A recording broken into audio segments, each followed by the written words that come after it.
அலப்பற starting friends.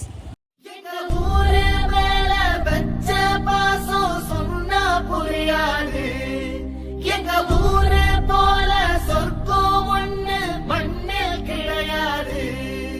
இங்க சாயங்காலம் வீசும் எழுசார காத்து பேசும்.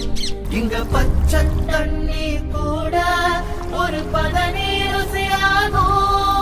இந்த ஊரு எங்க உசுறு, இந்த மக்கள் எங்க உறவு. இனி கேளு எசப்பாட்ட. என்ன சக்கரை தாண்டியா? வேணாமடே.